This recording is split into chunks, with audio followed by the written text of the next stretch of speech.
That's sad. I don't know where we get.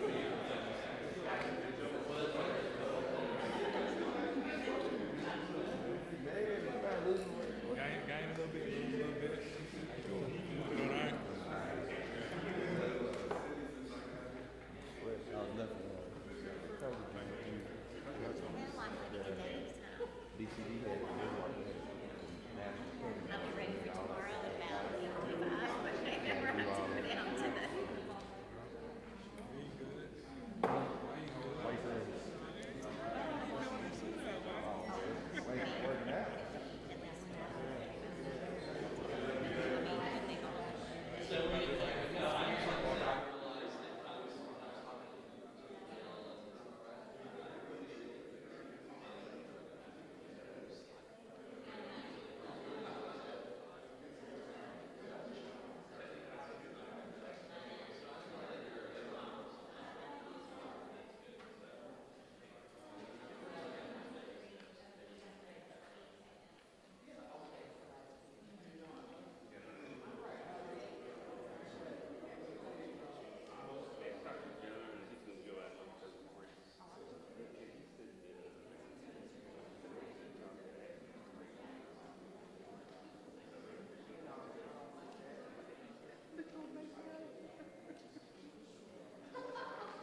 Testing 1, 2, 3. Well, good evening. I want to welcome everyone to our first official 2020 budget meeting for the 2020 budget year. It's our goal to have a series of meetings between now and the time that we hopefully pass a budget for the 2020 year this fall. And so we're starting a bit early here in the city of Little Rock. Normally, we probably wouldn't start having these conversations until late October, early November, and then ultimately pass a budget towards the middle of December.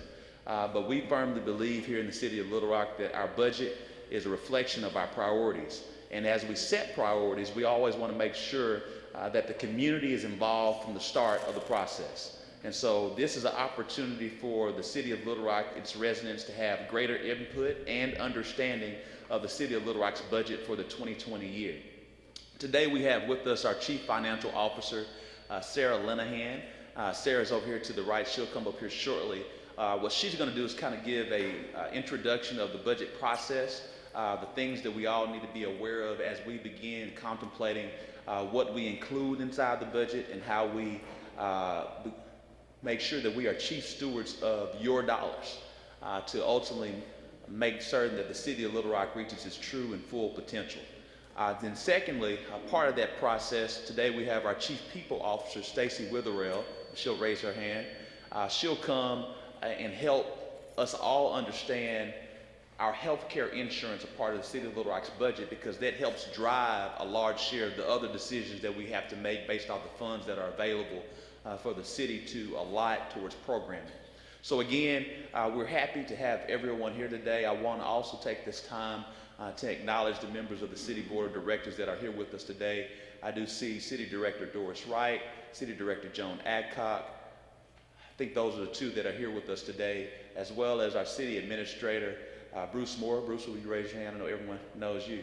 Want to make sure that we acknowledge them and all of our City Department Directors that are here today to be on hand for the residents. If you have any specific questions about particular departments, you do have City Department Directors that are here, ranging from our Park Service to our Chief of Police, our Fire Chief, and many others. Our Zoo Directors here, our Finance, our IT, Housing, Neighborhood Program, and Fleet. All of the Department Directors are here to stand ready to answer your questions. So in addition to having a greater understanding of the budgeting process, that you have an opportunity to talk with the Department Directors that lead all of our agencies on a daily basis. So this is a great opportunity for the residents to take advantage of this one-on-one contact. And again, that's the reason why we want to be community-minded. And to be community-minded, we got to reach everyone where they are and where they're located. And that's why we're coming to the community to discuss our budgeting process, because it's that important.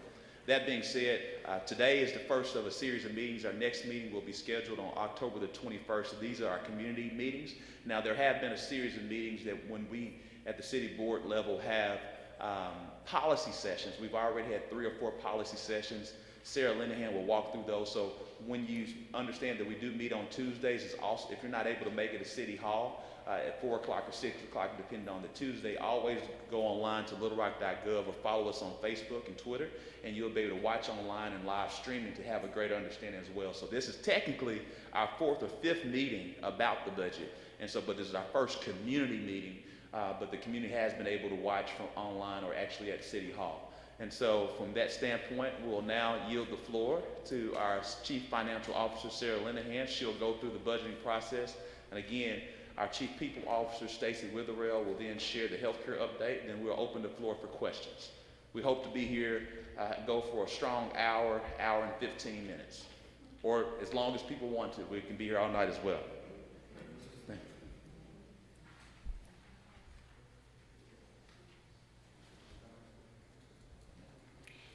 Good evening.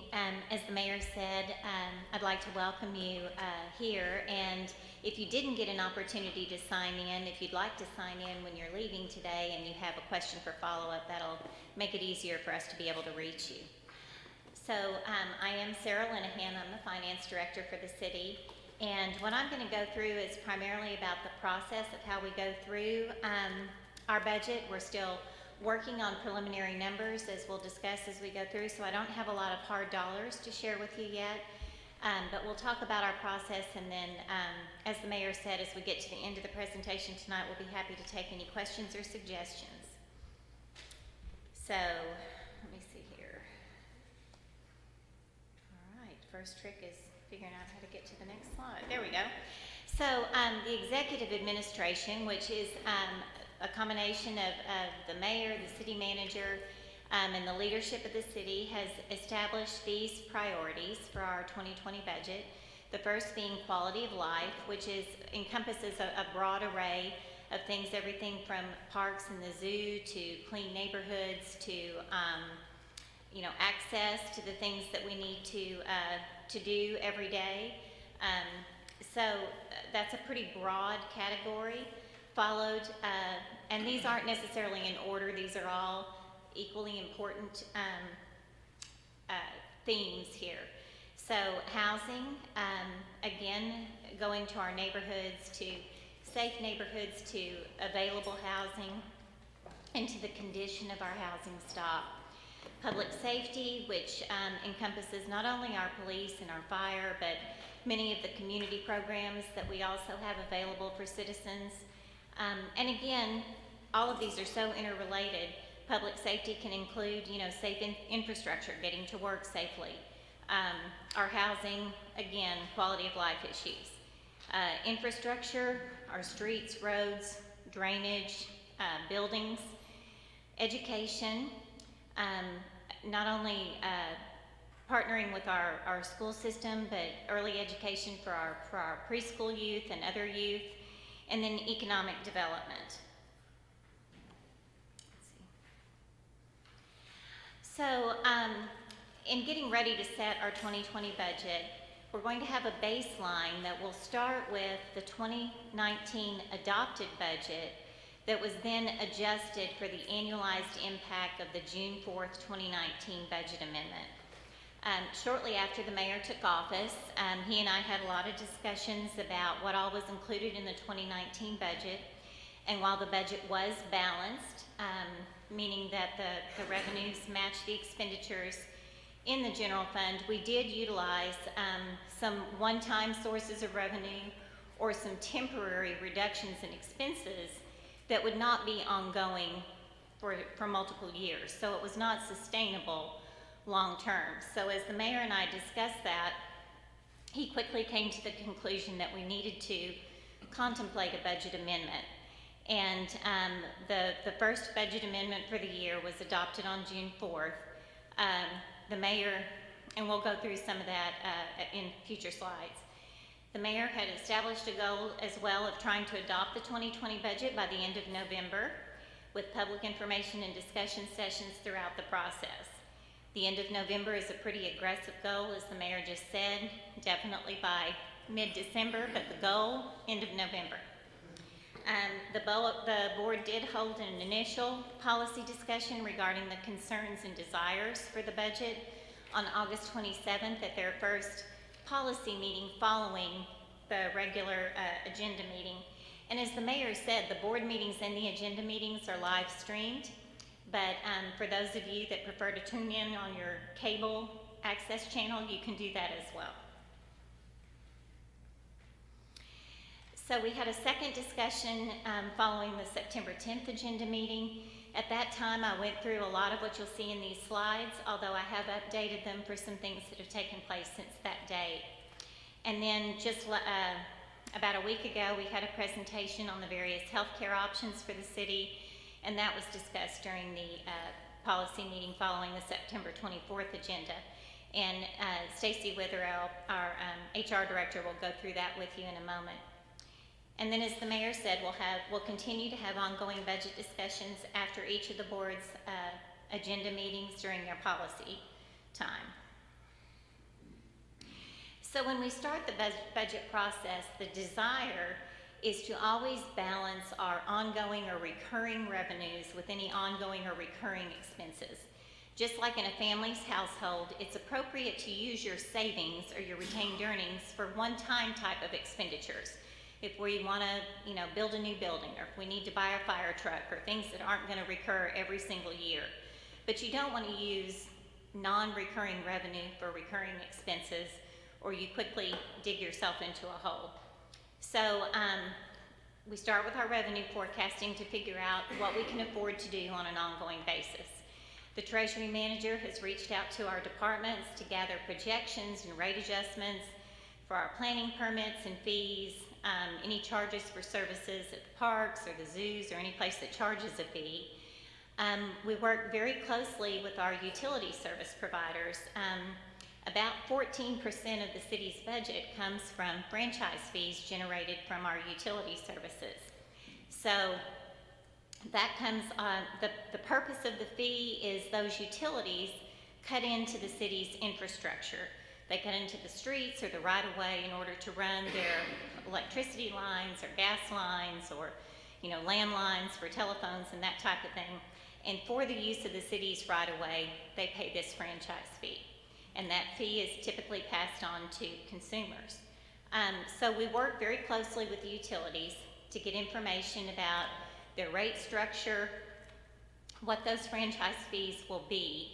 And again, we work with each individual utility, and we never consider rate adjustments that have not passed, fully passed, gone through the Public Service Commission if they require that, and been adopted. We don't use projections. We only use what they've actually adopted. And then we also track all of our monthly revenues from numerous sources on a monthly basis in order to try to develop patterns and project those into the future. About 50% of the general fund revenue comes from our sales tax. So that's a combination of the local sales tax, the 1.5 cents that you pay the city, of which 1 1/8 goes to our general fund operations that supports like police and fire and parks and all of those, tax type of services where you don't necessarily pay to access that service, an individual fee. The other 3/8 cents goes to a capital improvement fund for some designated projects that voters approved back in 2012. It became effective, it became effective in 2012. It sunsets in 2021. So then in addition to the 1.5% local sales tax, we also get our share based on population of the county 1 cent sales tax. And then we receive some turnback funds from the state. So the city has multiple funds. What I've just been talking about was primarily our general fund that operates primarily on tax revenues, fees, business licenses. We also have a waste disposal fund, which is responsible for the collection of the trash, for recycling, and basically for cleaning up the city. So the waste rates have been unchanged since, 2004. And so we had enlisted the aid of a consultant to conduct a waste disposal rate study. They worked on that study for several months and presented the results to the board on August 13th, 2019. And then about a month later, an ordinance was crafted to make those rates official. The board adopted a change in the waste disposal rates that will be implemented January 1st, 2020. In addition, our recycling, the city contracts with Waste Management to perform recycling services. And the market for glass recycling has decreased, and Waste Management no longer picks up your glass.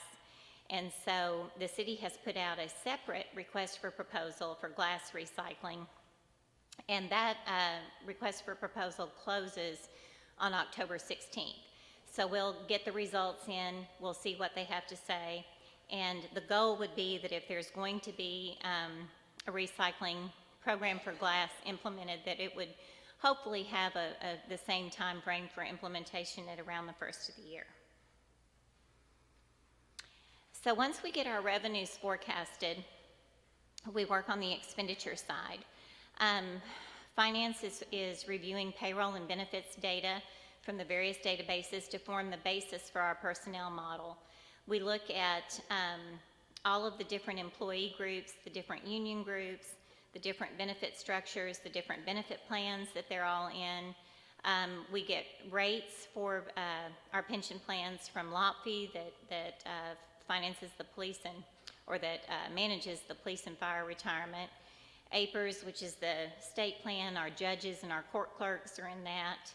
And then the city also has a defined contribution plan, a defined benefit plan for non-uniform employees, and our actuaries help us come up with the rates for those.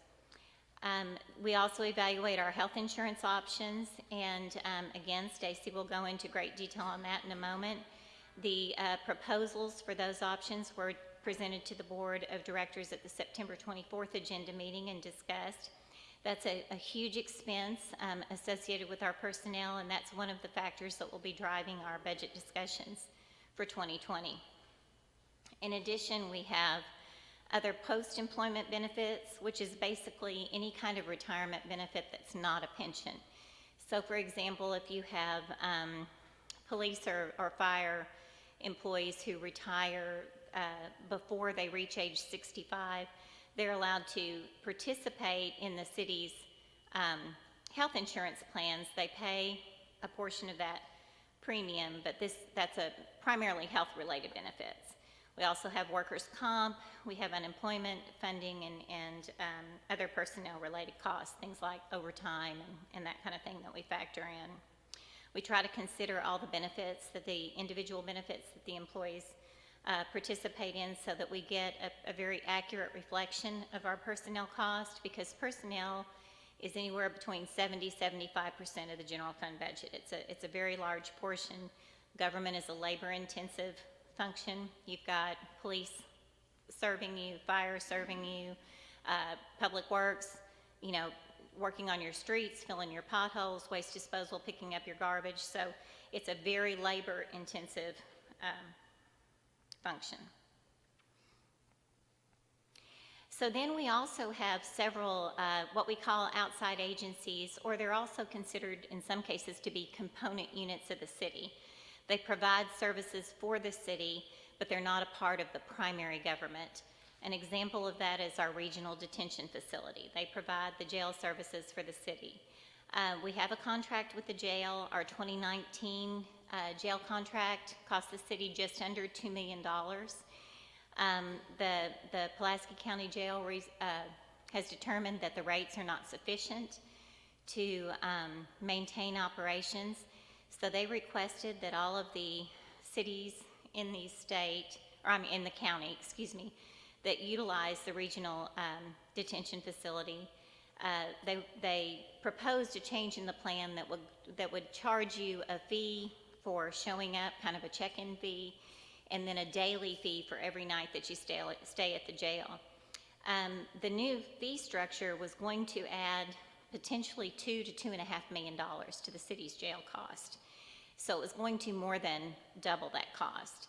The mayor and the North Little Rock mayor and the other mayors in the county got together, held several discussions, and held several negotiations with the county judge, and we've agreed to kind of a temporary stay on this new rate structure plan. The city's agreed to provide a 25% increase for 2020. We're going to jointly conduct an audit of the jail costs. The cities are going to work together to conduct an audit of the jail costs and work together to find out how we can come up with a rate structure that we can support and that we feel is fair and equitable to accomplish that goal. But we know that that's going to add about $496,000 to our general fund budget out of the door. In addition, we fund Rock Region Metro. The services of our regional bus service are split based on center line miles of service. So every bus route that runs in the city and the number of hours that it runs, those center line miles of service are computed for the entire program, and they're divided up then by the partners. Well, the city of Little Rock makes up 72 to 75% of the centerline miles of service for the bus service. So we've had our first preliminary budget meeting with Rock Region Metro. On September 16th, we'll be having a second meeting on October 16th to discuss what all what adjustments need to be made to that budget in order to continue providing services to our citizens. The Arts Center is another component unit of the city. We have an interlocal agreement with the Arts Center that we will provide a minimum of $700,000 in annual funding, and that's to maintain the facility, provide for all the utilities, security, land maintenance. The city owns that building, and as many of you are aware, we issued bonds this past year to finance a major improvement to the Arts Center that's underway.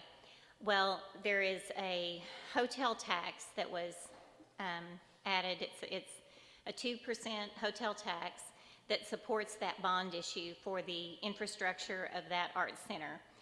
During the year, which right now the Arts Center is closed, the main facility, they're still providing some services out of the old Walmart building off of La Harpe or Cantrell. The minimum $700,000 just for 2019 was funded by the tax receipts that were collected from that hotel tax prior to the issuance of the bond. So it did not have to come from our general fund. But now that the bonds have been issued, those revenues are pledged for debt service on the bonds, so they have to go for that purpose. So this $700,000 will have to return to our general fund operations in 2020. So this is one of those temporary reductions that was in our 2019 budget that now is going to come back and that we're going to have to be able to sustain. And then as the Arts Center facility is built and enhanced and expanded, our obligation will likely expand with the square footage of the building. Let's see, did I go backwards? I did not mean to go backwards. Okay. I don't know why it's doing that.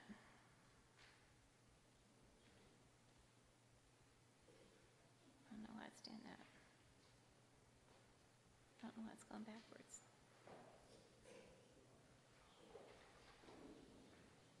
Okay, here we go. All right, so the next thing that we look at, once we look at our funding partners, we also look at our debt service. We take out short-term notes for some things that we need to finance, typically things like police cars. One of the big items that we took out a short-term note for in 2019, under Amendment 78 of the Arkansas Constitution, the only time the city can borrow money, there's 3 different methods. One is we issue a general obligation bond, which is voted on by citizens, or we issue a revenue bond, which is funded by the revenues of that organization. For example, for a new landfill cell, waste disposal revenues could be committed to a bond for that purpose. The only other way is what's called a short-term financing note. So that's cannot be any longer than a 5-year obligation, and it must be paid with general revenues. And that does not require voter approval, but it does require approval by the board of directors. So the city issued a short-term financing note in 2019, and the main item on that was a new computer-aided dispatch system for our police and fire. We also had some mobile radios that are at end of life that we're replacing for our police and fire, and a few other fire obligations.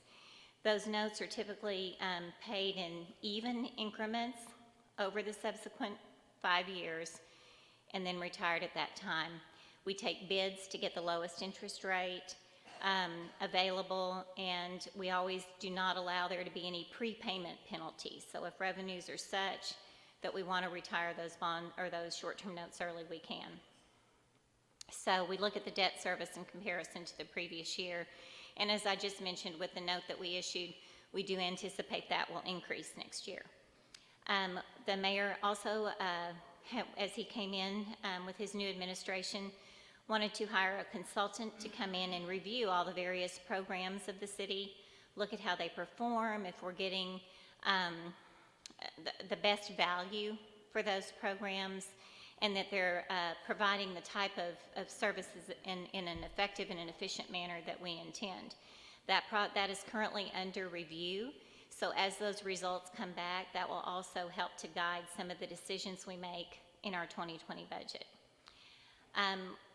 We've then sent out to all the different department directors and asked everyone to provide their aspirational goals for 2020, their absolute necessities for 2020, information on all the outstanding contracts, and then information about the number of managers and supervisors they have and the number of individuals that they supervise.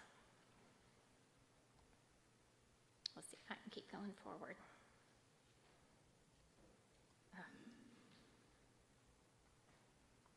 Okay, so as I mentioned, the baseline for our 2020 budget is going to be that adopted 2019 budget with an annualized amendment, or the impact of the budget amendment that we adopted in June on an annualized basis. So it will take into account the revenue enhancements that we took into effect in the budget amendment and expenditure reductions. Since we adopted that amendment in June, it was effective beginning in July, so it was only in place for half of the year. So this annualized impact is a full year impact of the decisions that we made in that June 4th amendment as a baseline for our 2020 budget. So the first change that you see there is in sales tax, and that $780,000 represents the estimate that we have on the impact of collecting taxes on internet sales. The legislature passed a bill, it became Act 822. It was just effective beginning in July, that now all internet sales are subject to local tax. There were some providers that had agreed to voluntarily do it, but if there was not a physical store presence within the state, they previously were not required to collect and remit tax. So it was owed by you. You were supposed to be filling out a use tax form anytime you ordered something from Amazon and sending that in with your state tax return. Very few people did that. It was a very ineffective way of collecting the tax.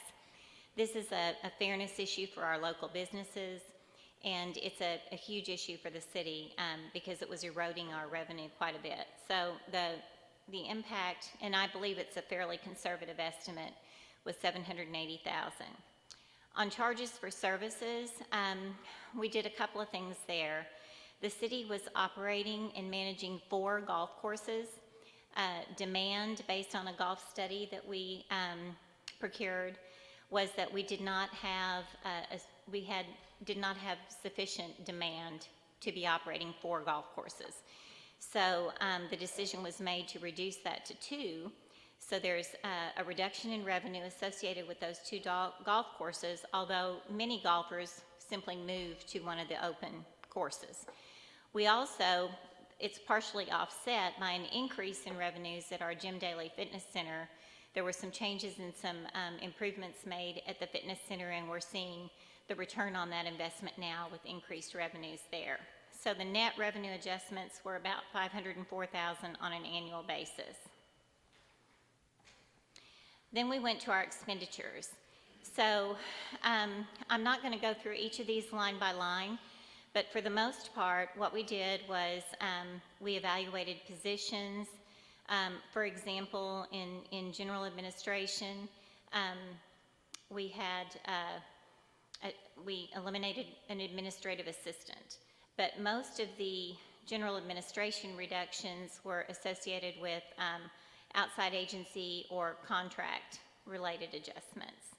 As we move down the list, most of the reductions were associated with personnel, with anywhere from, in many departments it was 1, 2, or 3 positions. The biggest contributor was the parks and golf departments. So Parks and Recreation, there were several positions that were eliminated. There's some contract mowing and maintenance that is ongoing, that is at a reduced cost.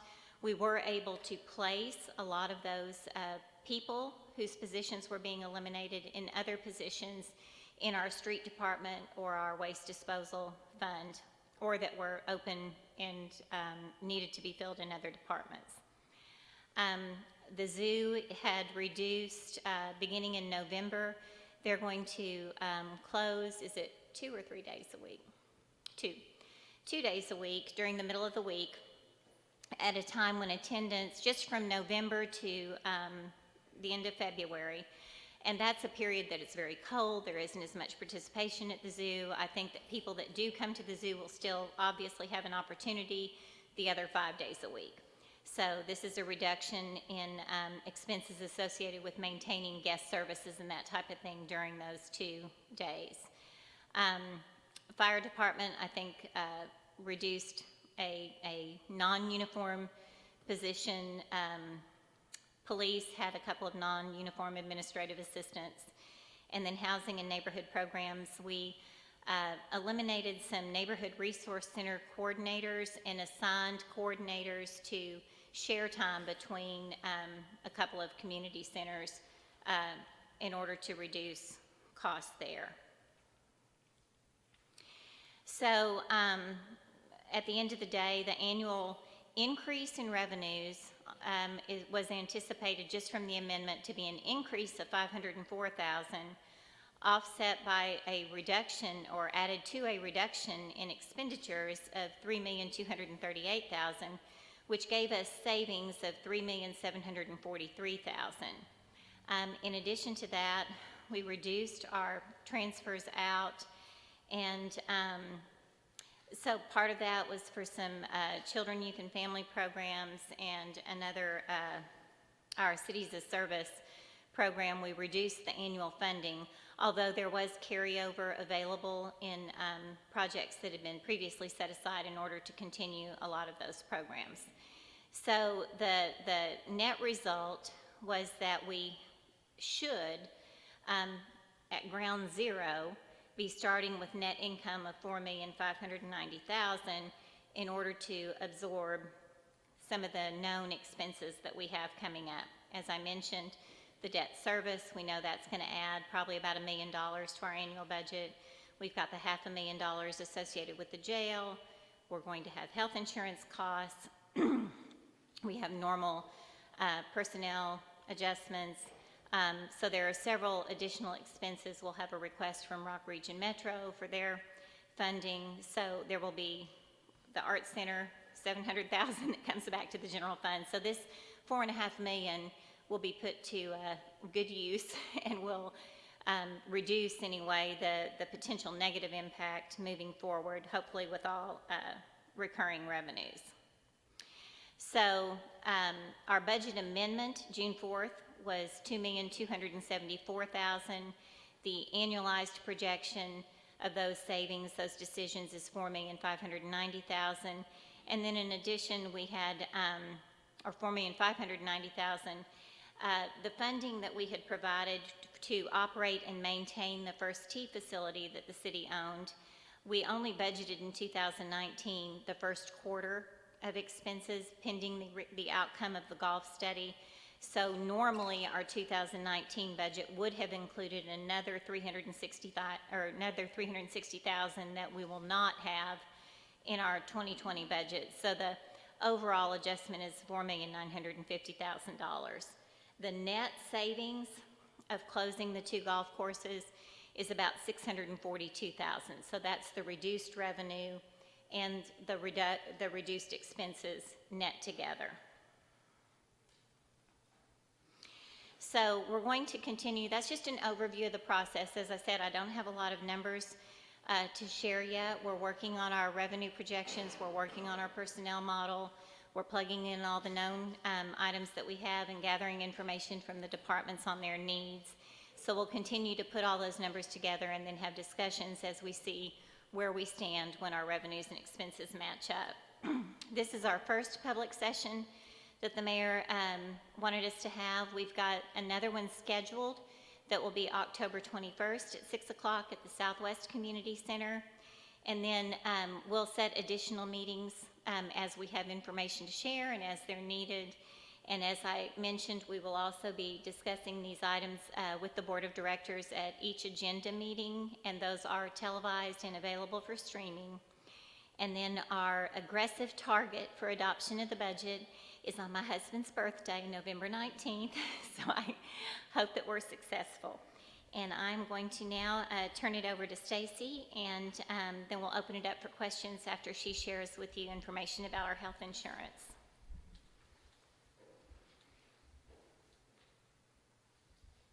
Hopefully Oh, what was happening? Okay. And here's While that's slideshow. taking care of some There you go. technology pieces of it, again, we just want to give Sarah a round of applause for her hard work.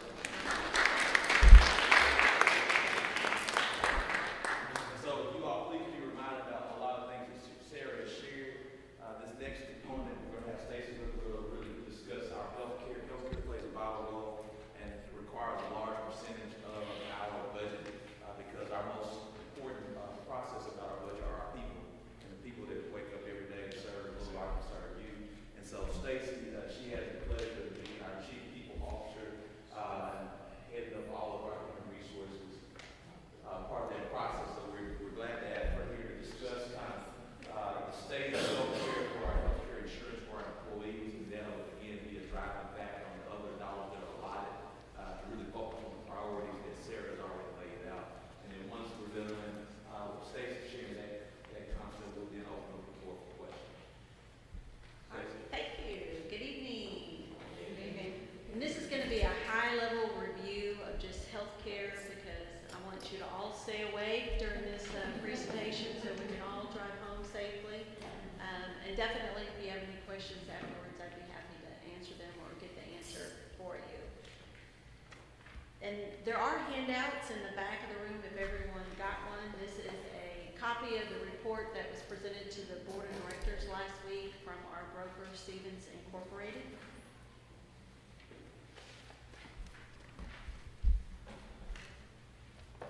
Nope, we can't go down.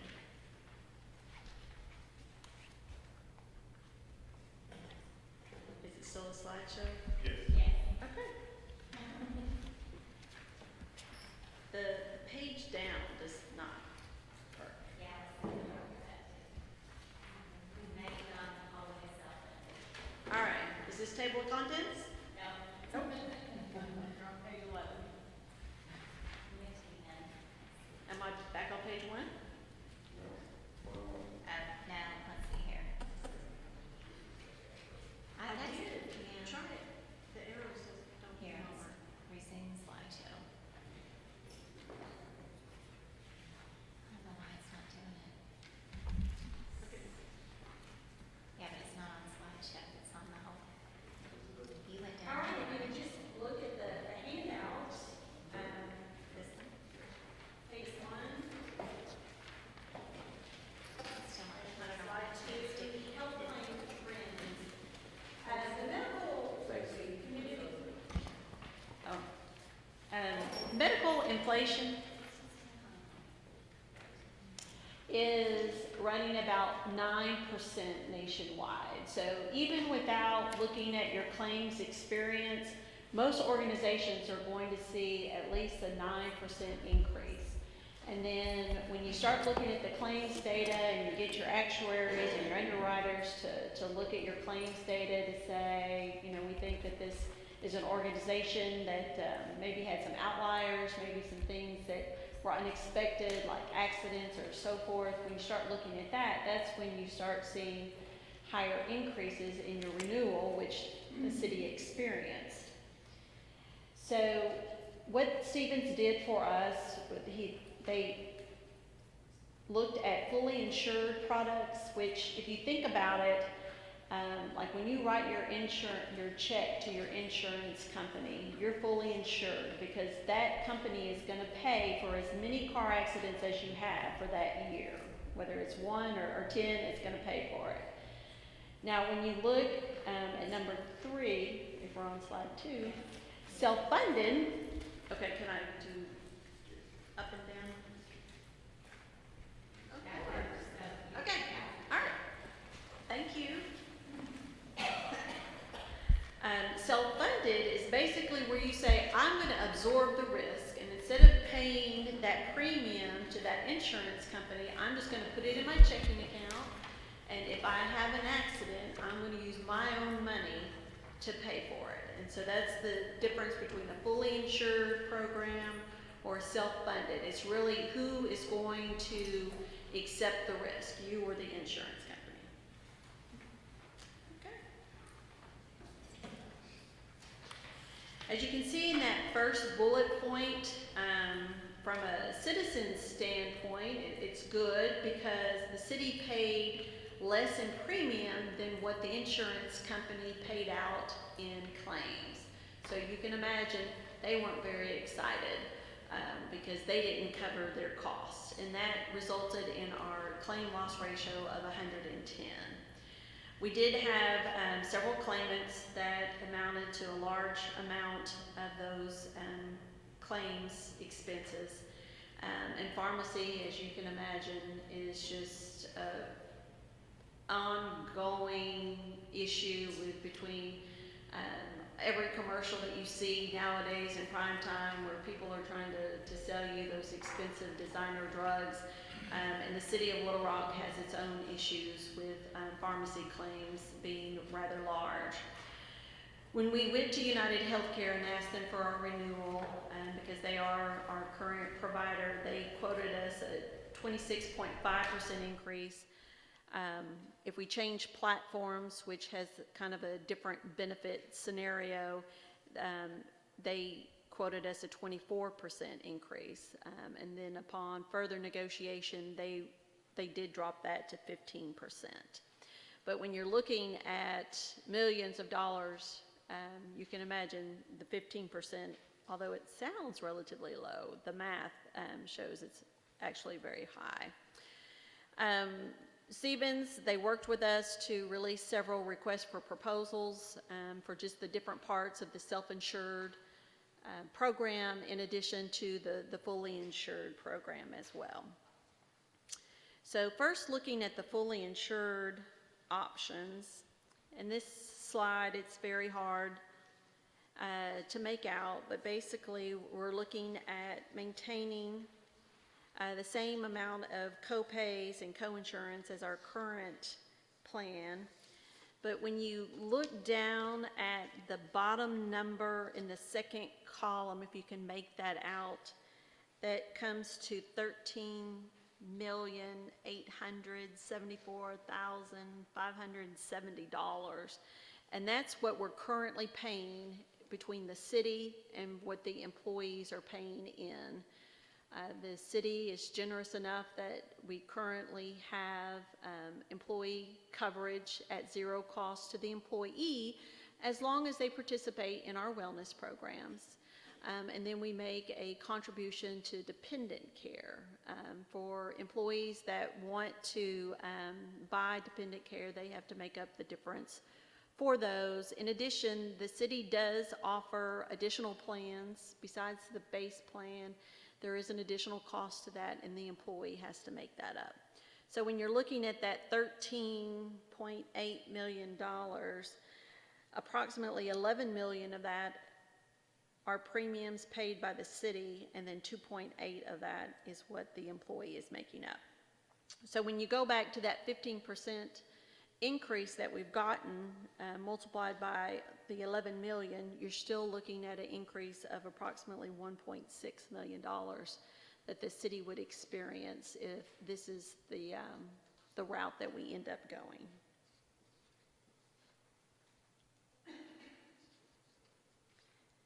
So to say the least, now you can see why it is the largest expense after personnel salaries.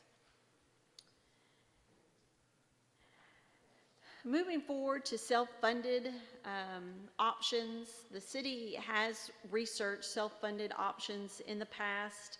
We felt like that was a way that the city could possibly save some money, absorbing that risk. Unfortunately, whenever we've gone out to market, there just was never really a proposal that we received that really made sense for absorbing the risk to the city. But in addition to the self-funded option, we do have the ability to look at clinically integrated networks. And that is where really there's more of a cost sharing between the organization and the insurance company, because or the healthcare provider, I'm sorry, not the insurance company, because you're self-funded, so you're absorbing the risk, but then you have a provider that is willing to say, look, we will help you. We will come in and help you manage your employees' health, will help employees handle their chronic conditions, and it's really a more direct, evidence-based scenario than just a strict self-funding option. So again, with the clinically integrated network, it is a more high-touch, more care coordination. It's almost reminiscent of the health management organizations or the HMOs that we used to have, where you went to your primary care physician and you weren't able to self-refer to specialists in your network. You really went to your primary care physician and they really coordinated your care. So on this slide, there's different costs involved because, again, instead of just writing a check, now the city has to have all the components in place. You have stop-loss coverage so that in this scenario, the city would only be out $200,000 per covered life. And then at that point, you have insurance to say anything that exceeds the $200,000, the insurance would cover up. So it protects the city as well. Different fees involved because you still have to have someone that is processing your claim. So you still partner with a network. In this scenario, it would still be United Healthcare, and they would process the claims for us. In addition to other fees that we would be responsible for paying, when you get down to the bottom of that, you could look at expected claims, and that's really an actuarially determined number, because what they're looking at is based upon your claims. Do you think the city is going to have a continued trend of what our claims have been in the past, or based upon our demographics of our age and sex and zip code, if that's going to continue, or potentially maybe last year or the few years before that were just outliers where there were just not that expected rate of claims. So in this, we can expect that the total expected cost would be over $15 million. And then when you look at that, in addition to the fixed cost, on this page, you're looking at approximately $18.9.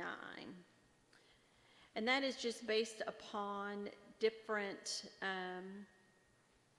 options. We can, of course, then look at what that cost sharing might be with employees, and having employees maybe take up a part of what the premium, the monthly premium cost would be. But with the clinically integrated network and the coordinated care delivery model, you will see that the annual deductibles are much lower than what we currently have, and the primary care physician would be $25 per copay, whereas right now our base plan is higher than that, in addition to the specialists as well.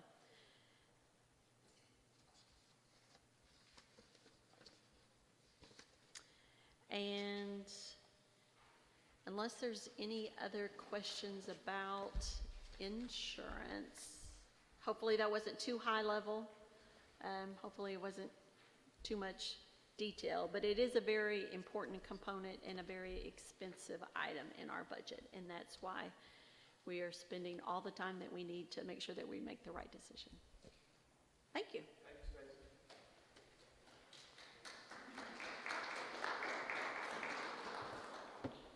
So now, after having a great introduction into the budgeting process here at the City of Little Rock from both Sarah Linehan and Stacy Witherell, we kind of want to now open the floor for any questions or concerns. Again, the point of today was to share with the community what's been going on since late August with the City Board as it relates to the budgeting process. And so the City Board members that are here with us today, they've seen a lot of this already, and we're grateful that they took time out of their busy schedules to join the community to be here with you, also to listen to see if there are any concerns. And so if you have any concerns and questions about the budgeting process, this is now the time to start having those questions, and we have enough people in the room that can be able to answer those questions here.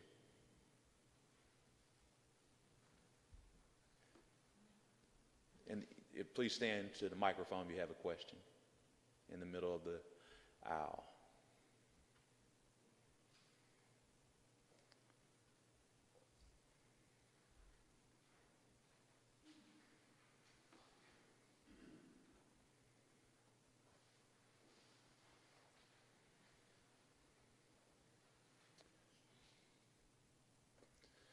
we'll give a couple more minutes, and if not, we're always about having the meeting process to share the information. If there's no need for questions, we definitely will not prolong. But I know we have some members of the Apple Blossom community. It looks like they're conferring on what questions to ask. Thank you, and please share your name just for everyone's aware. It's on. Mr. Mayor, I'm Robert Walker. I appreciate you having this budget session early so it can be discussed thoroughly. And I appreciate the really complicated job that has to be addressed here. I've got a real simple thing. This is the center. This is a city building. There were little ladies meeting here playing bridge. And then they were told they were going to have to rent the room. They went elsewhere.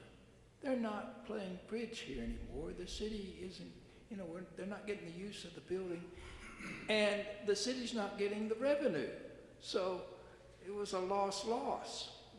I hope somebody can figure this out so they could come back and play bridge. Thank you so much, Mr. Walker. That's some really good feedback, and we appreciate you.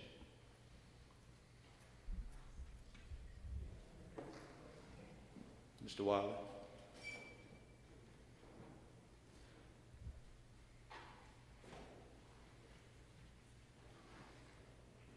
My name is Harvey Wiley. Is that I have a question that concerns your, you say that you're doing program reviews. Are you using consultants to do your program reviews, or are you doing it internally? Program reviews. You said that you were doing, you're going to, program performance review is underway to evaluate program efficiencies and effectiveness. And I was wondering if you were doing most of that internally, or you were looking for outside consultants to do it? Yes, we actually we're already in the process. We have outside consultant that's doing the program reviews for a select number of agencies. I believe there's about 7 particular agencies that we've identified for this pilot to identify the effectiveness and the quality of different programs, to figure out if we're getting the return on effectiveness, not necessarily return on the investment, but when you're dealing with government, but return on effectiveness and quality to determine whether or not we should still be expending dollars in those areas. Okay, you say you have one consulting firm doing it, or one outside person doing it, or you have a number of different, are you issuing RFPs for various projects? Yes, we have one consultant that's focused on the one firm. Okay. It's an actual auditing firm, and they do performance audits. And so, Oh, it's an audit firm. Okay. Yes. That does performance audits. Yes. Okay, good. Okay. Thank you.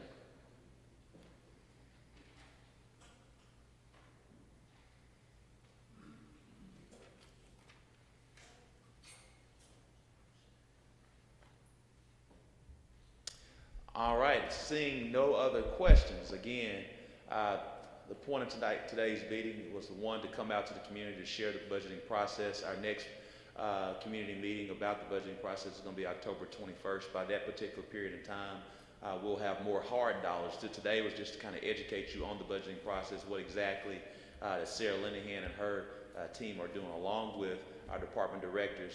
They basically spent the last 48 hours meeting with the executive administration to share their aspirational goals, as well as necessities that are now being plugged into the budgeting process, as well as our personnel model. And so that'll really kind of help create the art of our budget as we move forward. So we are really excited about this process, wanting to make sure that everyone had an opportunity to ask questions, but also it's also for you to have a greater input and greater understanding on the budgeting process. So now you have that, and you understand all the things that are playing a role in our some $280 million budget to service the needs and the quality, the needs and the priorities that we shared with you today. We're excited about it, as well as with Stacey Witherell really kind of sharing a significant portion of our budget is attributed to personnel and the personnel's health insurance. And so that we have some tough decisions that we do have to make going forward. And so that'll also dictate how we allot other dollars for our budgeting process. So that's all a part of it. We're really excited. This is what community budgeting looks like, and this is what it's all about. Seeing that there are no other questions, we'll conclude tonight's event. So thank you so much.